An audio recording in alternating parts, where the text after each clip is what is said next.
Chief twit Elon Musk has apparently pissed off some of his new MAGA bros. Hmm. On Wednesday afternoon, Musk responded to a post on his platform X about the lack of American born engineering talent in Silicon Valley. Which is really strange because there's actually a lot of American born engineering talent. Weird. In fact, he writes, the number of people who are super talented engineers and super motivated in the USA is far too low. Think of this like a pro sports team. And here we go. If you want your team to win the championship, you need to recruit top talent wherever they may be. That enables the whole team to win. Oh man, that's weird. Focusing on the team over the individual sounds a bit communist to me.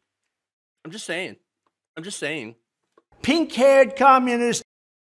Welcome to the fight, Comrade Musk. Seriously, though. Ridiculous. No, here's what the real problem is, okay? And it ain't because there is no talent. There might be a lack of motivation, though, because of, well, let's be honest. The pay is not where it should be, okay, for Silicon Valley. There's also a lot of other factors like employee burnout, okay, when it comes to IT.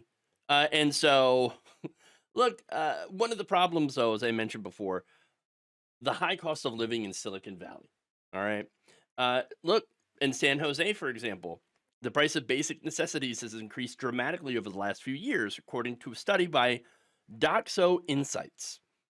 San Jose is first in how much residents pay on common household bills in the nation's 50 largest cities, beating Boston, New York, and San Francisco for the second year in a row. Disastrous. A report by apartments.com listed San Jose as one of the nation's most expensive cities to rent apartments, with an average of $3.34 per square foot, which is significantly higher than the national average. You need a lot of money to live there. Well, that's okay. I mean, these IT jobs, right? Well, they pay a lot of money if you're lucky enough to get a job in IT. Because there's another factor here. But first, let me just go through the cost of living. In the San Jose metropolitan area, as of early 2023, a single adult with no kids needs to make about $26.20 or about $54,000 annually to live. Well, like I said, some of those salaries for engineers pretty high. Anywhere up to 140K. Okay, all right. For an adult working in a household of four, you need $58.87 hourly, or about $122,500 annually. All right. So what's the issue here? Well, the issue here is there are people that are demanding higher salaries. Okay. Obviously, highly trained and specialized workers are going to need those higher salaries more than just the survival rate. Okay. Now, that said, employers are going to try to pay the lowest amount they can for their labor. So you can see that you end up with this issue where CEOs in Silicon Valley, these companies, they find it that it's cheaper to import labor from other countries as temporary workers, as H-1B visa holders. Okay. Now, the result is they can pay the workers less, they have more control over them, and of course, these workers will not complain. Oh, no. So understand that this has nothing to do with talent or smarts, right? These companies just want a more expendable workforce and the ability to evade labor law. That's it. That's really it. It just comes down to that, right? A professor at Rutgers University had found that the US actually graduates more STEM workers than the tech industry needs, and that STEM wages have stayed flat.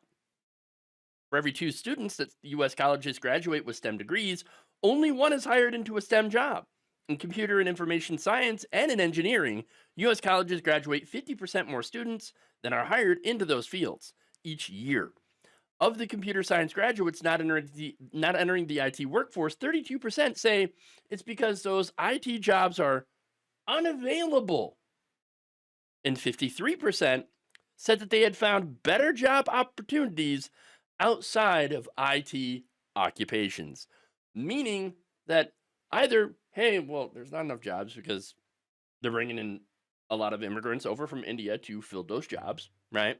Because they work for cheaper. And then as a result of driving down wages, which that's what these bosses are doing by hiring overseas cheaper labor, you have 53% of people with those degrees going, "Uh, this is not worth it. I would get paid better somewhere else. So that's what we're going to do. Okay, I'm going to go somewhere else. Um, now, those are, again, some of the factors here. And you had Musk's followers pointing that out in the comments. In fact, one follower writes, there are over 330 million people in America. Surely there must be enough among them to build your ultimate team. Why would you deny real Americans that opportunity by bringing foreigners here? Musk replied, your understanding of the situation is upside down and backwards. Ah, right, sure. Of course, my companies and I would prefer to hire Americans, and we do, as that is much easier than going through the incredibly painful and slow work visa process. However, there is a dire shortage of extremely talented and motivated engineers in America. It, is that the real problem? Is that the real problem? I don't think so. But and you know what's funny? For one, that kind of blows out the argument that immigrants are coming in through the border and they're stealing, Americans' jobs. Kind of blows that out of the water, right? That's not what's happening. Okay, it's not what's happening. They're not coming into the country illegally. They're being hired legally and brought over with these H-1Bs. Okay, and secondly, he's lying about a lack of talent. Okay, the problem here is that bosses like Elon Musk have increasingly unrealistic expectations from their employees. And because of those unrealistic expectations, whether it be like how many years of experience they have, right? So, 2 to 5 years of experience in this thing. Whereas, with how fast the tech industry changes, you're not going to be able to have 2 to 5 years of experience in said thing because maybe it just came out 2 years ago. And how are you supposed to know in order to be able to get, the education and the experience in that thing that just came out? Doesn't make any sense, right? Not only that, but because of the pressure and the amount of stuff that they're needed to learn and to continue learning as technology progresses, and it progresses very fast, a lot of these engineers burn out real fast from the tech industry and end up going somewhere else. So those are real issues, okay, that are not being addressed here, by the way. And another Musk follower said that he should open a school to train Americans, adding, we have brains. Musk replied, if you need a school, you've lost already. Well, again, having a school wouldn't necessarily help this situation. Okay. And as other workers pointed out, quote, there's plenty of us talent. Maybe you are not offering enough. Yes. I work almost 60 hours most week, and I've been a lead systems engineer on several defense projects, and yet every time I turn a resume into your companies, they get rejected.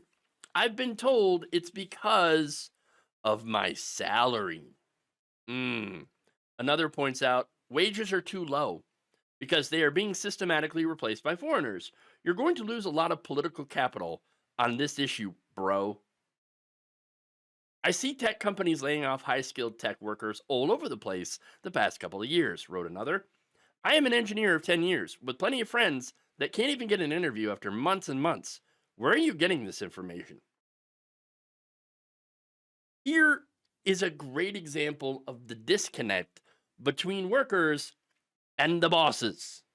All right. The world's richest man is never going to realize that he is part of the problem. Instead, he's laying it all on the workers and laying it all on Americans, saying you're basically, you're not smart enough. There's the whole, you're not smart enough and nobody wants to work. Really? Really? No, in reality, nobody wants to be exploited. There's so many people who are more than qualified being able to do these jobs, who are trying to get into these jobs and are cut out by unrealistic expectations, requirements on their resumes, as well as the ones who do have that relevant experience. They're getting lowballed. They're getting rejected in their salary, and so it's just cheaper for them, these companies, to go and hire people from other countries. That's it. It doesn't have anything to do with smarts, unless Elon Musk is saying that the American people are stupid and that people in foreign countries are much smarter. Hmm. I don't know if you want to make that argument. I certainly wouldn't. Okay. But again, the companies don't want to stop doing this, bringing in these guest workers, because that's how they get rich. That's how CEOs like Elon Musk and his shareholders make tons of money. Labor will always be the biggest expense. The thing is, you get what you pay for. All right? You get what you pay for. You hire American workers, good workers, smart workers, because they are, and you're going to end up getting a better project and better results. Okay, that's what happens. All right, but you hire people that are temporary guest workers, and well, yeah, you might get a little bit more bang for your buck, or at least it might be cheaper. But then in 6 months to a year, they're gone. And then you bring in new people to replace it, and it becomes a mess. Your project becomes a nightmare, and it just doesn't work right. And so that's one of the problems, all right? But again, all of this is why Elon Musk will never be an ally to working people. If given the choice, people like him will always end up exploiting immigrant labor and then blame it on Americans and call them not smart enough. When in reality, we are smart enough to realize that both we and the immigrant labor being hired are the ones that are being exploited by you guys. A resident of Newcastle, Pennsylvania, is begging the Republican Party to stay the hell away from Social Security. Residents who, in large part, supported Donald Trump in 2024 are counting on him not to cut benefits, according to a Washington Post story that went and talked to some people in Newcastle, which used to be a booming industrial town, used to support Democrats, which, again, we've seen this story, okay, happen before, where you have these, places in the Rust Belt that used to be pro-Democrat, union voters, etc., that have switched over to the Republican Party under Donald Trump. In fact, before Trump had won Newcastle, the city last backed a Republican presidential candidate in 1956. So it's a massive loss for Democrats, by the way. The voters there narrowly supported Dwight D. Eisenhower over Adlai Stevenson, according to Andre Pignata, a resident who has spent years studying the region's election results. So, what exactly changed here? Well, for one, outsourcing. The factories are gone. Okay, factories went somewhere else, jobs went somewhere else, and with that went a lot of the wealth and a lot of the young people, because there was no opportunities left. They went to places that are bigger, the bigger cities. As a result, the city's population of 21,000 is now roughly half of that, what it was during its peak in the 1940s. And you know what? You know who you can blame? The people that passed NAFTA. Okay. The giant sucking sound was correct. And this is an example of it. Okay. NAFTA and all these free trade agreements allowed our companies to go overseas and to go and exploit cheap labor, which ended up destroying our middle class. And by the way, a lot of the politicians that push NAFTA and these trade deals are Democrats. They align themselves with big corporations, especially around the time of Bill Clinton, where you had this, this triangulation of being more pro corporate, pro business, third way type of Democrats. And so the result of that is the destruction of Democrats as a working class party. Now, that's not to say the Republicans are better on that front. They're not. They're pretending to be friends of workers, the working class, but in many ways are actually worse than the Democrats when it comes to working class issue. I mean, for example, Trump's plans to cut corporate taxes. Corporate taxes, as if they need another tax cut. That's not going to bring back jobs. Big corporations, they don't need tax cuts. They're sitting on trillions of dollars worth of capital right now that they're not spending. They're not investing it in workers. They're not investing in new facilities, new production. No, what they're doing is stock buybacks, which increases the share of money that goes to the executives, to the shareholders, concentrates more wealth into the hands of fewer people. It also artificially inflates the value of the stock by reducing the supply of shares. So, yeah, and the higher the stock price goes, the more those shares are worth. In fact, 2024 might actually be the biggest year on record for stock buybacks.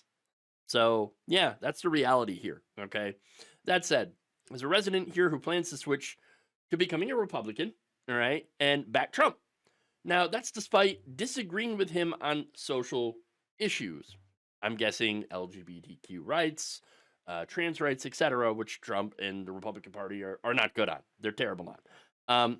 Lori Masura says she was driven to Trump because money is tight. Quote, he is more attuned to the needs of everyone instead of just the rich, she said. I think he knows it's the poor people that got him elected. So I think Trump is going to do more to help us. Oh, Lori, no, no. That is not going to happen. The only thing that Donald Trump is attuned to is how to take advantage of poor people. Okay, this is a guy who ran a fake university that defrauded people with promises of training them to become real estate tycoons. Yeah, it didn't even show up. Okay, this is a guy who robbed a charity.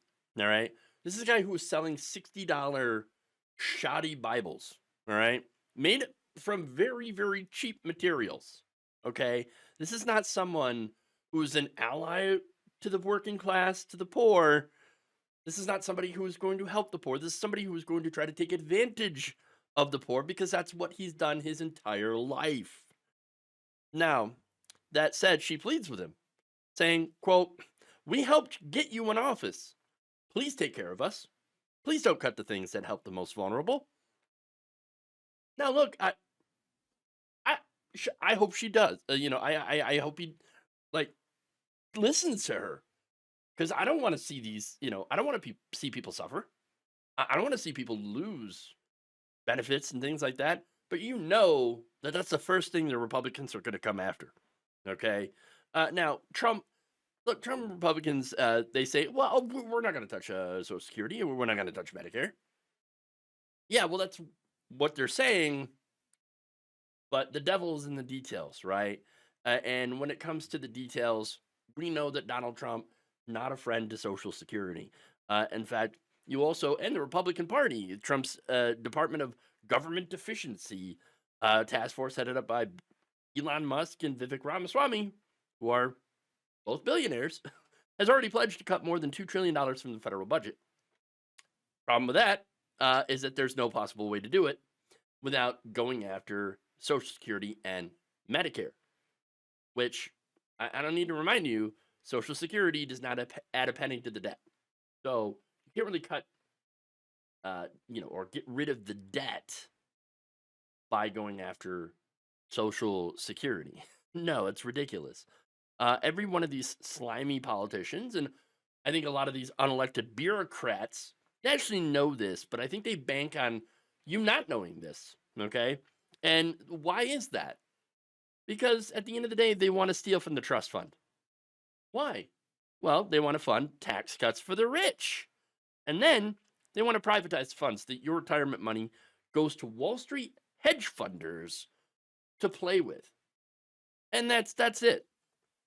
And if they gamble with your money and lose, well, then you're the one who's fucked, not them. That's the reality, okay? Look, the right wing in this country has long been trying to destroy Social Security since its inception, along with Medicare. If you think that Donald Trump and Republicans are going to protect it, then you bought into the lies. Okay, you got another thing coming. And even his policies, right? that claim to be, pro working class. No, you're just robbing Social Security in order to pay for these things like no taxes on Social Security, right? Um, Apparently, that policy would deplete the trust fund in about 8 years, according to an analysis by the Committee for a Responsible Federal Budget. If he ended taxes on tips and overtime, along with enacting tariffs, as well as deporting undocumented immigrants who also pay into Social Security but never draw it, the program will end up being insolvent by 2031. So, I mean, that's disastrous. Okay. Now, there is something that he could do. And if he does it, I would give him so much credit for it. Okay, because it's the right thing to do.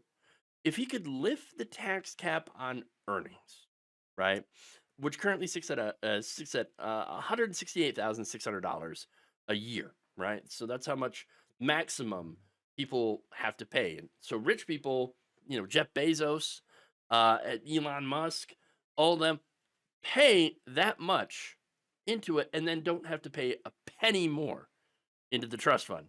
Okay.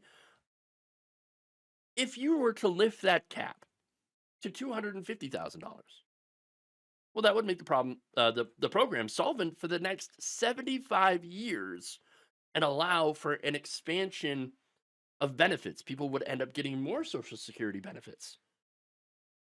That's the Bernie Sanders plan. He's even put out a bill that Republicans don't really have an interest for. Okay, even the ones who are like, we need to save Social Security. No, they want to save Social Security by cutting it, by raising retirement ages. That's it. That's the reality.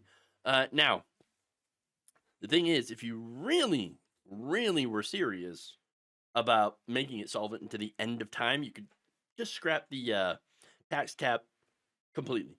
That's it. Make the program solvent until the end of time. However, that does mean that rich people like Elon Musk and Donald Trump would have to pay more in taxes. And so, of course, Can't let that happen. Nope.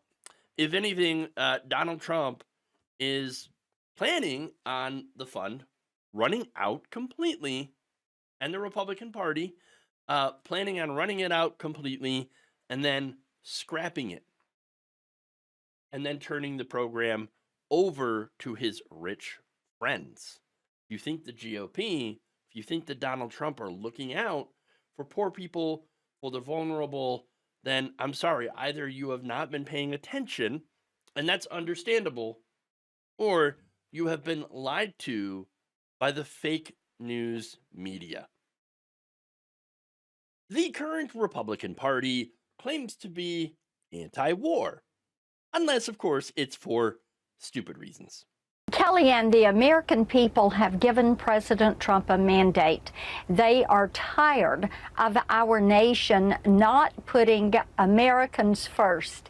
And we have seen the Biden administration have an America Last policy. So when it comes to dealing with the Panama Canal and making certain that China is not being advantaged in this and America disadvantaged, of course, let's put this issue on the table and talk about it. When you talk about securing our nation, that is where Greenland comes into the conversation, and being strategic and how we're going to keep this nation safe.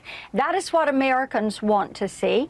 They want to see departments that are going to be run by people who are going to treat everyone by the same rule of law. And they're going to have equal access, equal treatment, equal justice.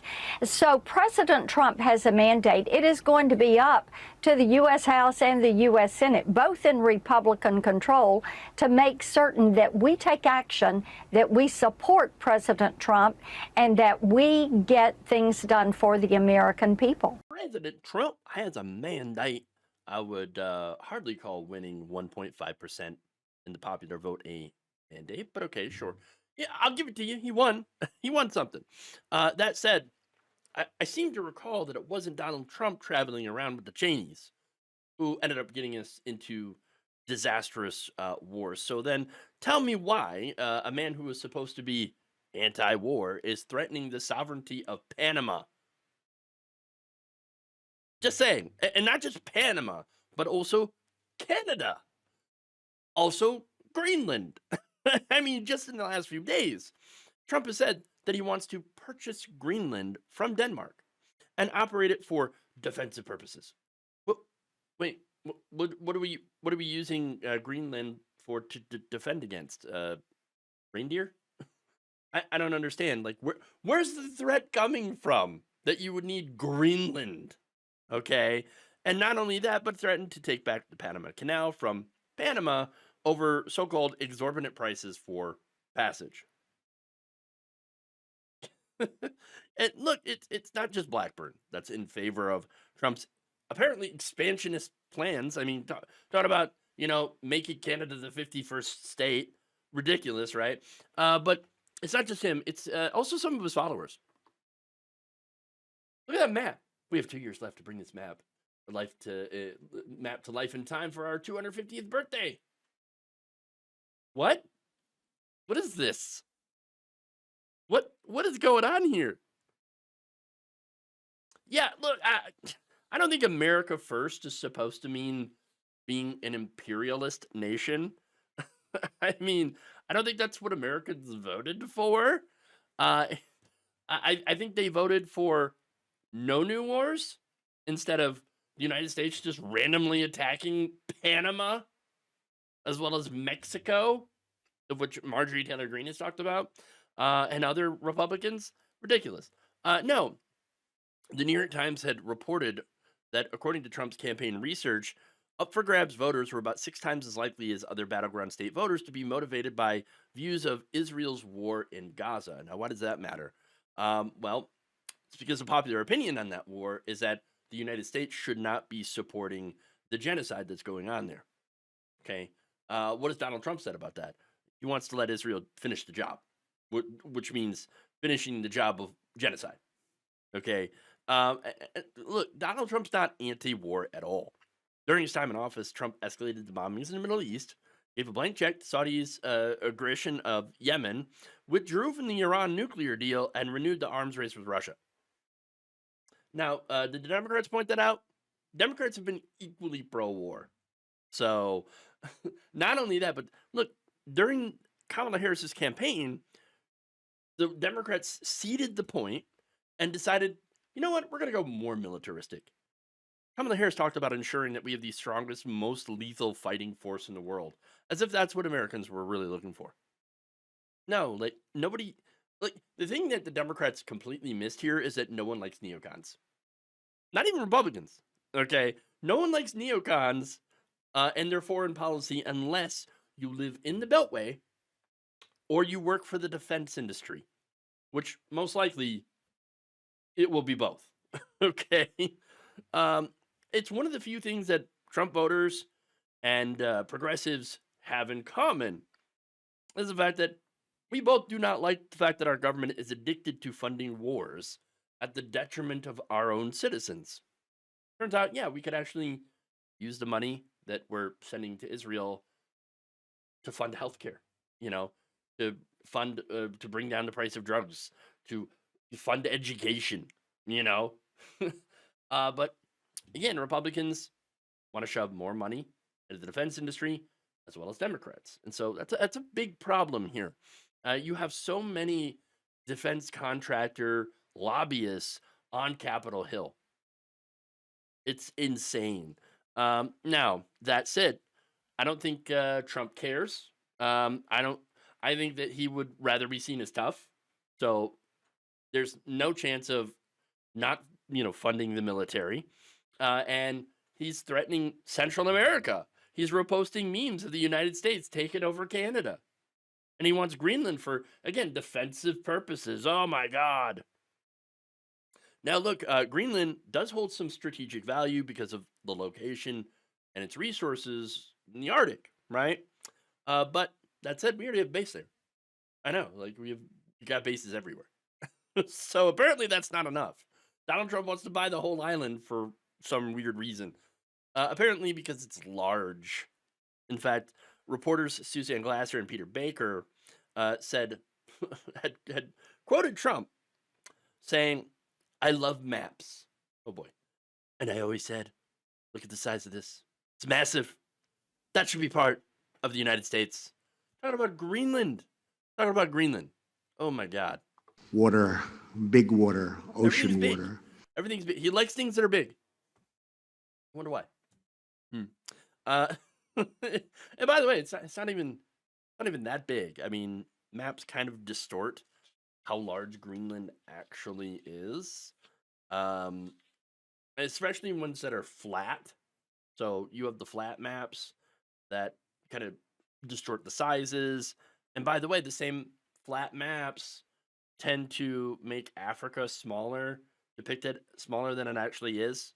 It's kind of ironic because maybe if Donald Trump knew how gigantic Africa is, that he would like turn around and want to buy it because it's so big, tremendously big. But again, Greenland. What's funny about Greenland is it's basically just a barren expanse of ice. It's not actually green. Okay, it's ice. I guess maybe maybe once climate change has its way with the world, then it might get a little greener. But right now, lots of ice, lots of ice. Yeah, it got some geographical value, some resources probably. But I don't think it's worth going to war over or even buying it, especially when you got the Doge, committee over here being like, oh, we're gonna have to cut Medicaid, we're gonna have to cut food stamp, we're gonna cut all the aid for poor people so that Donald Trump can buy Greenland. What? No, that's stupid. That's really. And by the way, Denmark's not even selling it. Denmark's like, no, we're not selling Greenland. You jackass. We don't want to sell it. No sale. No sale, okay? It's not happening. It's not happening. This whole conversation is really, really dumb. And yet Marsha Blackburn and these MAGA chuds, they're like, it needs to be on the table. We need to have a real discussion about this and support our president, Donald Trump. It really does show you how the dumbest voices have come to take over the Republican Party, and that the Democrats have so just fantastically dropped the ball to have been beaten by those people. Republican Congressman Dan Crenshaw is openly feuding with right-wing social media influencers, and it is both sad and hilarious. There's nothing like Republican on Republican crime. So what's going on here? On Wednesday afternoon, Josh Dunlap, the self-proclaimed mayor of Macedonia with like 300,000 followers, whatever, decided to go off on Crenshaw. So why? Crenshaw, turns out back in 2022, he was fined by the FEC after his campaign committee had accepted hundreds of thousands of dollars in illegal campaign contributions. So it's one of those. Whoopsie. Yeah. All right. So he got fined $42,000 on Friday. According to the General Counsel's report, the agency found reason to believe the Crenshaw campaign and its treasurer, Paul Kilgore, violated federal law by knowingly accepting excessive and prohibited corporate contributions totaling $223,460 during the 2020 election. The prohibited corporate contributions included gifts from law firms, real estate entities, and a wealth management company. Interesting. So, wait. Dan Crenshaw being called out by Republicans for being corrupt? What is going on here? Yeah, apparently. Now, here's the thing. Once these illegal donations were flagged by the FEC, he was ordered to return the money. Guess what he didn't do for some time? After more than a year and a half of waiting, Crenshaw had not released all the money. Oops. His campaign claimed that, this whole thing is human error. And we have since returned all the money. That's where it stands in 2024. Okay, so that's pretty big news, and it is kind of weird to see members of the right wing MAGA call him out for it. His response, of course, was indignation. Quote, "This is news to me because it's a total lie. Amazing what you bottom feeders make up, even on Christmas. What's wrong? Josh, no family to keep you company? Also, I'm in my third term, not my second. If you sad little trolls are going to come after me, Christmas or not, at least have the balls to disagree with me on real things. But you've got nothing, so you make up lies. Turns out my entire record is being hard right Trump supporting Republican. You just don't like that I call you out for your dishonesty. I'm going to keep doing it. Voters shouldn't trust these random click-chasing accounts. They literally sell their influence to the highest bidder. It's well known in politics." You know what's funny? Kind of sounds like members of Congress who sell their influence to the highest bidder. You know, that whole idea of money in politics, and taking donations from lobbyists from giant corporations and then giving them massive tax cuts. Yeah, pretty familiar. A little bit of projection there. Now, another influencer with almost 40,000 followers called Crenshaw scum and called for him to be primaried. The congressman fired back by saying, quote, "You gotta love someone who not only bears false witness, but also has Crisis King in their bio. Yeah, you might want to delete this one." He then went after Catturd for promoting the claim and commenting that no one should ever, quote, "doubt me when I call these scumbags out." Yeah, well, your audience might want to start doubting you, because this is completely made up. Knowingly spreading slander isn't a good look, not to mention libelous. So you might want to delete.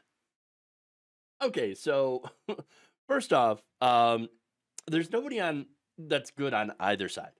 Okay, none. Everyone's trash.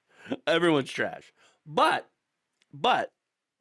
his campaign did illegally take money and then failed to return it in a timely manner after they were notified that they were illegal donations. So that was true. That actually did happen. Okay. So where's the lie here? Well, Crenshaw says that the implication that he was soliciting illegal donations is where the lie is. See, I wasn't actually soliciting those illegal donations. It just so happened that the people that gave me all these wonderful gifts in my campaign, that they're the ones that are at fault. It wasn't me. I didn't do it. Oh, right. Look, I don't know what's true. Okay, but I do know that there is a simple solution to all of this. Ban all political donations. That's it. Just get rid of it. Public financing of elections only.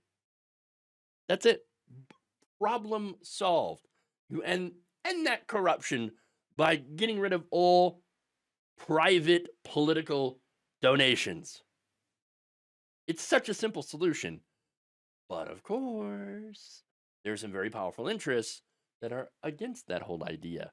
The same interests that give people like Crenshaw lots and lots of money for their campaigns. But as I said before, there's trash on all sides. Okay, of this. And so I'm sitting here, and I'm just watching right-wingers tear each other apart over corruption. And I think it's really, really funny that they're fighting over who is the most corrupt and untrustworthy on a platform owned by a man who helped Donald Trump, a super, super corrupt person, buy his way into office. It's irony on top of irony on top of irony here. All right. It's just hilarious. At the end of the day, the only thing that I have to say about this entire situation is good. Let him fight. Let him fight. Thank you for watching. If you enjoyed this video, please like, share, subscribe, hit the bell icon in order to get notified whenever a new video is released. And if you want to support independent, progressive media through this difficult time where it seems like everybody is shutting down, you become a member on our YouTube page, you become a subscriber on Facebook, or you can go to my Patreon. It's patreon.com/Jeff Waldorf. Thank you.